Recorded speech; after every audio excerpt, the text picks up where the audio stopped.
name's Eve Loehrer. I'm the editor-in-chief of my school newspaper at Olathe North, and I'm a journalism intern for the Jegna Klub. Okay, nice to meet you. Nice to meet you. All right. Tell everyone, who are you? My name is Thomas E. Lott. I'm an older guy from a small town in western Pennsylvania. I made my way to Kansas City about 27 years ago. So I've done a lot since I've been here, and there's a lot yet to be done. How would you describe your career? Well, if I could put it into a few words, maybe one word: growth. I started out leaving college, going down to Texas. I went to school in Ohio. I ended up in Texas, and that's where I met my current wife. But I was, a man about town during those years. So ultimately, I found what's really important in life. And after 5 years of fooling around and dating back and forth with her and others, we settled it down. And what I told God in my spirit that I was going to take it slow. And so I took slow steps, very conscious decision to take slow steps to grow, build a family, ultimately build a business. And what I found out along this journey is there's always opportunity. Yeah. And as long as you have energy, you can keep going. So that's where I am. Cool. I'll get in whatever details you want, as long as you want. All right. And Okay. then you mentioned a business? Yeah, our current business, family business, is, I want to call it that way, is a packaging services and fulfillment business. Whatever it takes hands to do is my motto. We do. So somewhere along the manufacturing line, you're going to need to put your hands on something. Yes. And most companies always have that to do. And especially in the current climate, it's really kind of hard to find workers and all that good stuff. But we built a model that has worked for 20 years. We started this business in 2022. My partner and I and 4 other people. And three of those 4 people are still with us. And between then and now, we've employed thousands of people, because we kind of look like a temporary agency, but we're really not, because of the model that we built and I built that says, if we let us in, we will put a lead person, a quality person, and a group, and we will find work for you to do where you don't have to go out and hire people. We'll control it. You don't have to worry about it, and we'll take care of it. And I found out that it works. So that's our packaging business. Yeah, that's Okay? really cool. That's one of the business items. So go ahead. Other businesses? Yeah. All right. Yeah, as a matter of fact, let me see if I can do them in order. Started a company called TLC Creative because I was inspired years ago. I had my best friend in college. We were football players together. He used to go to this drama class or something like that. And so he would write poetry and stuff. And he said, "Man, you can write?" I said, "Yeah, I can write, but So let me start writing." So I started writing in college. And to this day, and I was born in 1950, do the math, 72. I have not published anything per se under my name. But I started that writing, and I started eventually evolving into doing greeting cards and things like that, because I write some nice stuff, So I started trademarking, copywriting all my stuff. And ultimately, 26 years ago, I said, well, God, I love the talent that I have, because I did poetry readings and everything right here in Kansas City. But I said, well, how am I going to make money? How am I going to sustain myself? Yeah. And eventually he dropped into my spirit something called the Soul of Santa. If you Google it, you'll see. That was 26 years ago. Since then, I've been working on that, and I created another company called the Soul of Santa, the Soul of Santa Do Good Foundation, and all things in between, to cover everything that I was doing. And so now, ultimately, the Soul of Santa, by the way, is about your spirit, your power, and your choice.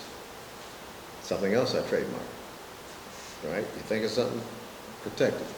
And so the whole purpose is, if you go into the underserved communities of the country anywhere, you'll find out that, you know, minorities and people with choice people are underrepresented. So I feel like the Solar Santa is a movement for change. That's what God told me. He said it's going to be global. And so after all these years, it's starting to really, and so what we do every Christmas, started 4 years ago, this will be the 4th year, at 18th and Vine, we have a Christmas tree lighting ceremony that we do there for those underserved communities. And there's a guy called the Solar Santa, in a red suit, a red hat, and all that good stuff. And he is the face of the brand. And the whole idea is look inside yourself and find yourself. As you find yourselves, you will see the spirit of the Solar Santa is the same thing, same spirit in you, and the same spirit in me. And that equalizes everything. So when you look at Christmas, you appreciate everybody's color. Yeah. So that's what it's about. Yeah, that's really cool. Did you expect to be doing anything like what you've done in the past when you were a kid growing up? Yeah, actually. Oh. Actually, I don't know how I was going to turn out, but I was a dreamer. My sisters, I was 4th out of 9 kids, and they always said I was a dreamer. You know, I was my mother's favorite because they said that too. But I didn't want to be a burden to anybody. So like all these kids, I can take care of myself. Yeah. So that's what I did. I left high school and all that good stuff. So whenever I was in school, as a child in Western Pennsylvania, there were very racist things going on, but it didn't bother me because I had all color friends. But we lived on a hill. Down below the hill, there was somewhere we call it the valley, where multiracial and Black areas and whatnot. But up the hill was upper middle class, white. So, but it's a relative term because upper middle class in Western Pennsylvania meant that you had the best jobs in the steel mills, or you were a VP or something like that. So it wasn't all that, if you know what I'm saying, but it was to us. So I had to go up the hill to school, and they split our household up. One child goes to one school, another child goes. We couldn't all be in the same elementary school at the same time. But I didn't mind that because they were all my friends. I understood where I was, sitting in the class, all on the little blackboard and whatnot. So I got it.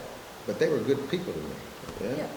So those stories and the images that I saw and the way I felt about being the only one have been the source of and the foundation of the Solar Santa movement. Yeah. It's a big story. Yes. And it's moving towards something bigger. What do you expect to do in the future with your companies or your dream? Well, to be honest with you, we're in the middle of putting the finishing touches on a movie script for the Solar Santa. Yeah, that's where we are with that. I've tried to sell it to a lot of places. I won't name names, companies, and all that good stuff, but some of them are obvious. But I have a gentleman named Sean Edwards, who is a movie critic, Channel 4 here. I've known him for years, and he's leading the charge because he knows the movie industry, and he's been doing it ever since I met him when he was a news reporter for the Pitch Weekly. You knew that magazine? You guys know that? It's a rag paper here in Kansas City. No, you will eventually. It's still around, and he wrote a story on me whenever I was doing my cars because he thought it was very interesting, and that morphed into, eventually I became the Solar Santa and all that good stuff. He did his own thing. But ultimately, we end up coming back together. Now we're going to go forward together with the Solar Santa and try to sell the movie and everything else. Did you have a hand in writing the script? Oh, yeah. Well, it's a different kind of situation. Well, let me explain real quick. I don't know how much time you have. You want to do, but there's a lot of story here, but I'll give you the best I have. there's such a thing, there's an order to putting a movie together. Yeah. You know, you have to come with a concept, an idea, and you know, content Yes. of the movie is all important. That's why everybody's trying to find content right now, especially for the minority and other communities, other than what we normally see. And that's big right now. And so you have to come up with a log line that kind of explains what the movie's about succinctly, gets people's attention, producers and things like that. And then you have to come up with a script. So I had to interview 4 people across the country, Zoom, that I had to decide who was going to write the script. I had the basis of the story, the one I told you about, a little kid. And whenever God gave me a soul of Santa, it was all about change. So I put all that together, and I had sub-stories, subplots, and everything.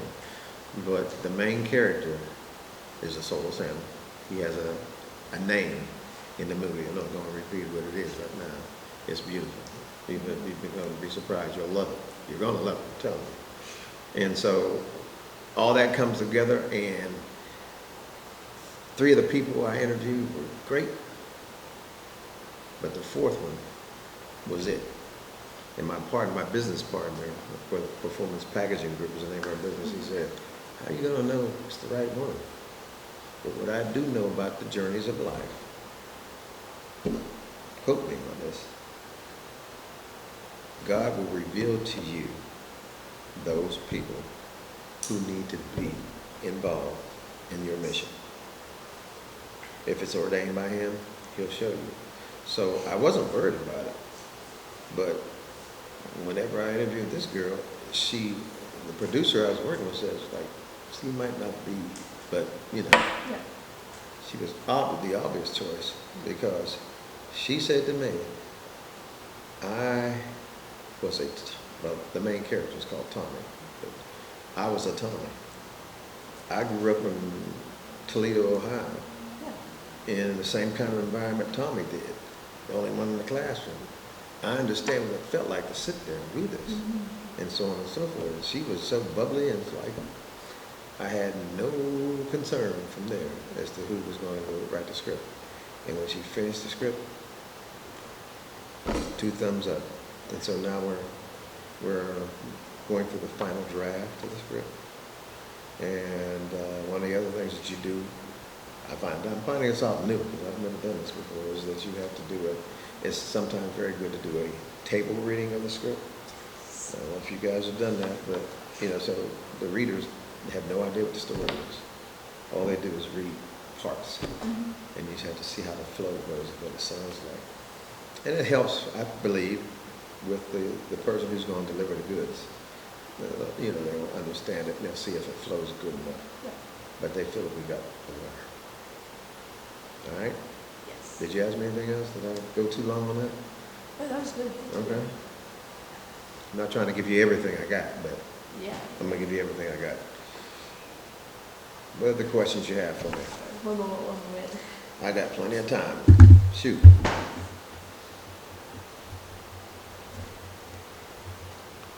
What do you think is your greatest achievement?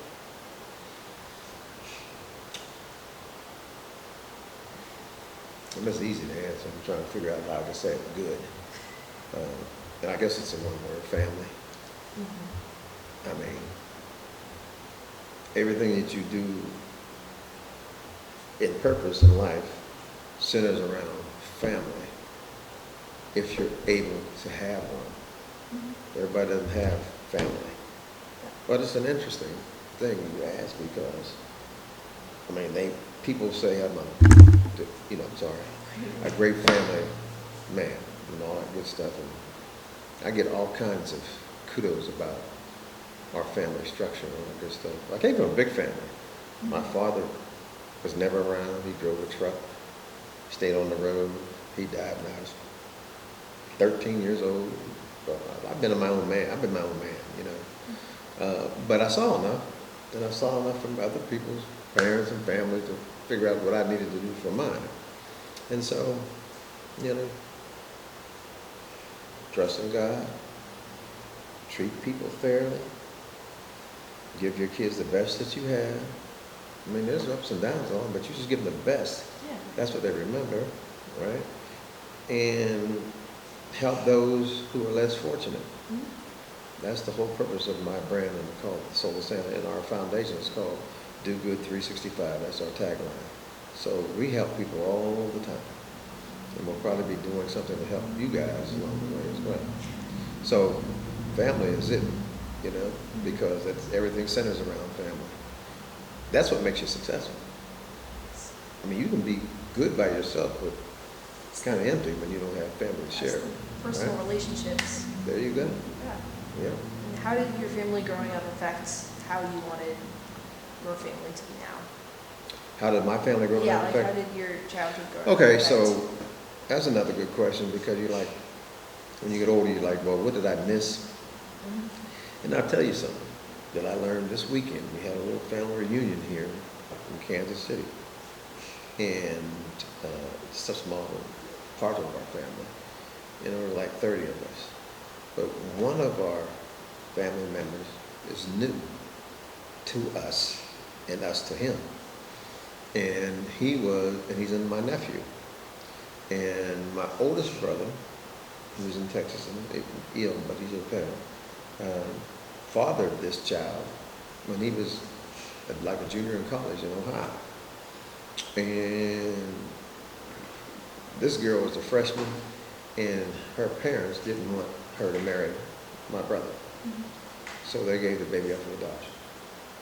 And she had the baby, and she never saw the child until a couple of years ago because of, what's that, DNA Yeah. search, what's that called? Ancestry. Ancestry. Yeah. My nephew up in Connecticut was looking around for something, and somebody from this boy's family was looking around at the same time.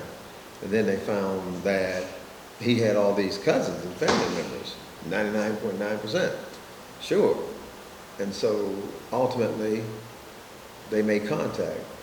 And this guy, I won't mention his name, I don't need to, well, it don't matter, his name is Daniel. So, but Daniel says, well, you know, I'll give it a shot. But he had been in the system until he was like 9. His family adopted him. He had a great life. But he didn't know who his real blood parents were. So, I don't know, you all might be the same situation. He wanted to find out, and he just did, 53 years later. And that all happened this weekend. And so, if I can remember what my whole point about this was, you know, you look for your family, because family means a lot. He had a great structured family, but the pieces that are missing are the pieces that are missing. You wonder how it would have gone, da-da-da-da-da. Yeah. And when I saw him, he's a very successful gentleman, trust me, in Chicago. That's a great, great dude. And he looks just like my brother. No question, you know. So now he has fulfilled a good piece of his life now. Yeah. And to be honest, quite frankly, I can't quote exactly what he said, but I mean, he's living the best part of his life now. His life has been tremendous, but he's living the best part because he got completion. Yes. You know what I'm saying? So it's been a beautiful thing. So this weekend was amazing. And that's why I'm sitting here today with energy. But those are the things that mean more than money. Do you understand what I mean? Yeah. I mean, I like to leave here knowing that he was happy because I found something else out and I'll leave it alone. One of my sisters told me how my mother really longed for the information of who this child was. So would have been one of her first grandchildren. She's had plenty. My mother's gone now. But I didn't know. I knew about the child because my brother told me, because I was in Ohio in school too, and I used to go to Youngstown and hang out with him and stuff like that. But after that was done, you're 19 years old. I'm like, okay. And here we are all these years later, 30 years later. Well, it's more than that, but That was 20, so 50 years later, here we are. You know, it's amazing. So now you just never know. That's why you got to be consistent in how you do things to treat people good. Is there anything else you want to add about your life or your story? My story is like ongoing. There's a lot to my story. There really truly is. I mean, meeting Joe and McLean. I mean, like I said, I look for people. Yes. I look for who God says. So I believe you have to always treat people right, because Scripture talks about entertaining angels unaware. I mean, that's serious. So, you know, if I hadn't, I've known Joe for a lot of years through my daughter, because they all went to school together, right? Yeah. My oldest daughter, she runs our company now, and she kept on telling me, "You got to meet Joe. You got to work with Joe because he's a music producer." So we've written music. I'm a writer, right? So I wrote music for our brand. And my other daughter, Aria, she has epilepsy. She's a sped teacher and just pulling out of it, and very highly educated and all that good stuff. But challenged because, you know, ultimately she has seizures, and, you know, employers is, so when, you know, let's be real, it's discrimination, hidden or otherwise. But I mean, I understand it. It doesn't make it right. So one of the things we're doing at the foundation is trying to figure out our mission is to address the needs of high functioning adults with disabilities. And Aria's leading the charge. She's the face of the brand. But Aria has always been a great singer. And when you go to the website, I'm gonna tell you one song you need to make sure you listen to. It's called Fingers in the Snow. That is a beautiful song. I say it because I wrote it, but no, it's just beautiful because she has that an angelic voice, and that showcases her voice. But there's a lot of songs.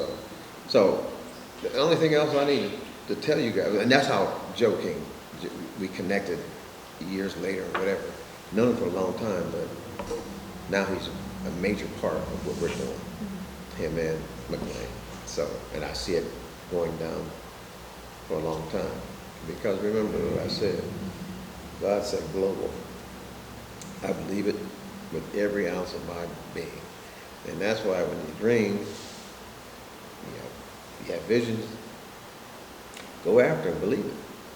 Because there's nothing you can't achieve with the help of the Master. You know what I'm saying? I mean, I really believe that. And at this stage of my life, I can tell you it's true. Now, you may not have wealth at 25, but most millionaires in the United States don't become millionaires until their mid-50s. Those are facts. What else you got? I don't think I have anything else. You know, keep a little bit of the mystery, you know? Yeah? Okay. Is there anything you want to tell younger people?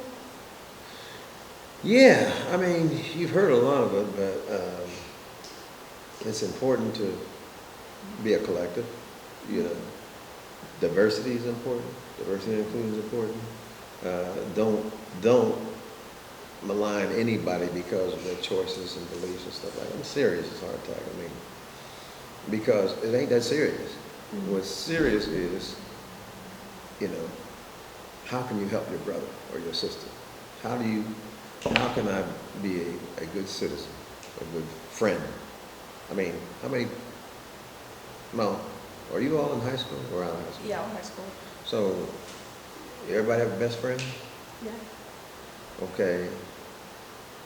That probably won't last a whole lot longer in a literal sense, but another thing that happened this weekend, my best friend in childhood came. So his name is Freddie High. And we're not just best friends from childhood, but his uncle and my mother, he fathered a child, my sister. And it was serious controversy back then, you know. I mean, it was like, you don't want to know the story, it's like, wow. But ultimately, I mean, we don't stay in close contact because I don't have to. We've been best friends.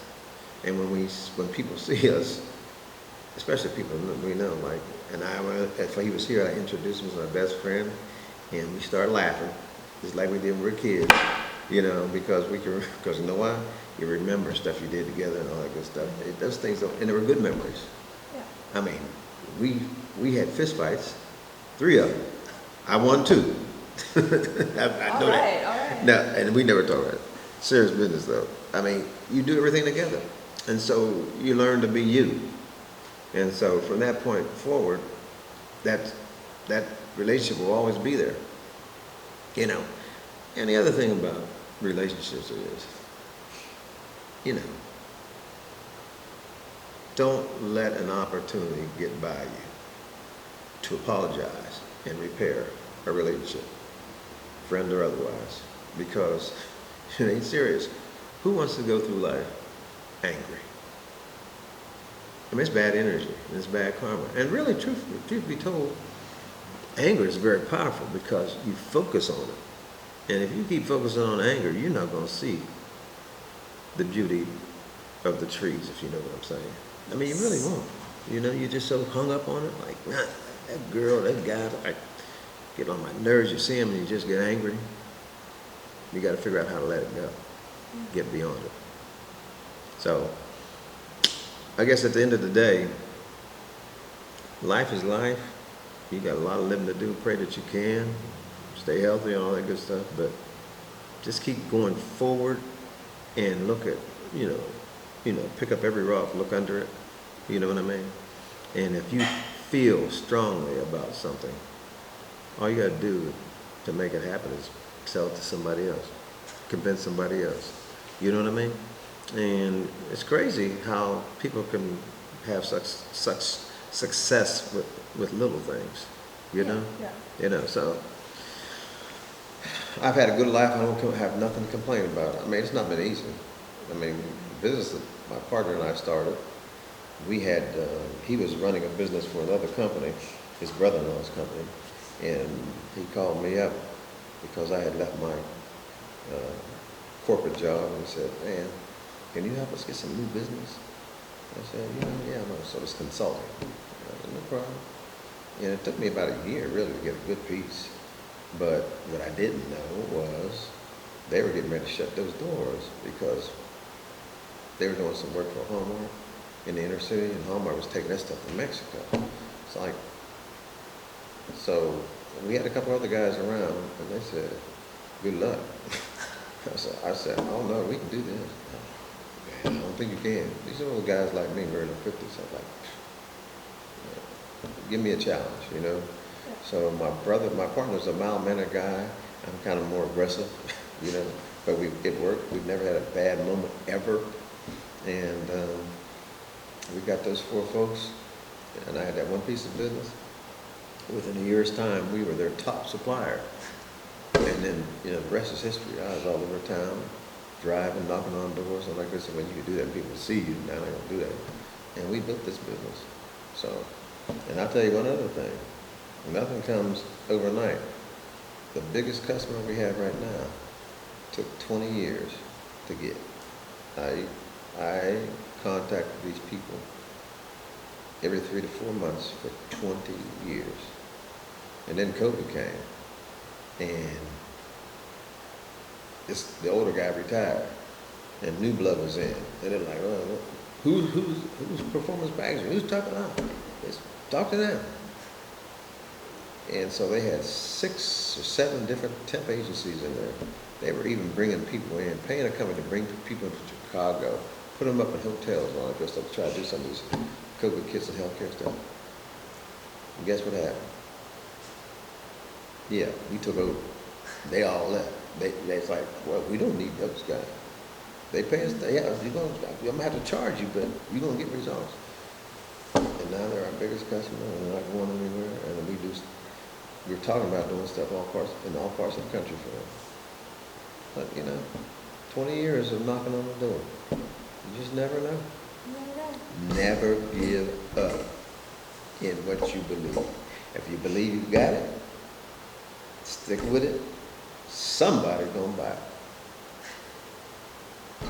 I mean, I'm not the world's greatest salesman, but, right? So the business is called The Soul of Santa, Do Good Foundation. We're relocated to Blaq Archives at 18th and Vine. And so our business our purpose is to address the needs of high-functioning adults with disabilities, and also to address the needs of the inner city through, especially youth, through education and financial literacy programs and all the above. Now, what else did you ask me to say? Your daughter's children, books, and all Okay. that. So my daughter, Aria, she goes by hashtag Aria Camille. That's her great-grandmother's middle name. She lived until she was 99 years old. And so Aria has a book. She did 2 books so far. One of them is called Do Mr. Duck. The main character has vitiligo. And the whole idea is about how that person or those people may fit into an environment where everything else is normal. And so whatever that means, you know. And then the other book we did, the first book we did, was called The Soul of Santa. And which we also have a song called Diversity as the theme for that song, and for that book. And so you have Aria, the educator. She's out in the playground with the kids, and one of the little boys sitting by herself, and everybody else is playing. So she goes up to him and says, "What's wrong? Is something wrong?" And he tells them that, nobody will play with me, and all that kind of stuff. Ultimately, the Soul of Santa is there's something magic about the Soul of Santa. And in the book, and we did a video too, in the book, Soul of Santa walks through the thoroughfare, and every time he looks at something and tips his hat, something magical happens. Cars, the guy's kicking his car because his car is broken down. All of a sudden, the Soul of Santa appears and walks by. Our car's running. And there's an old lady trying to get across the street. Nobody stops. The Soul of Santa tips his hat. Everything stops. She walks across the street. Those kind of things. So that's another very good book. And we're trying to probably get those into the education system somewhere along the way. And I don't know what her newest one is, but she's got about 3 more already ready to go.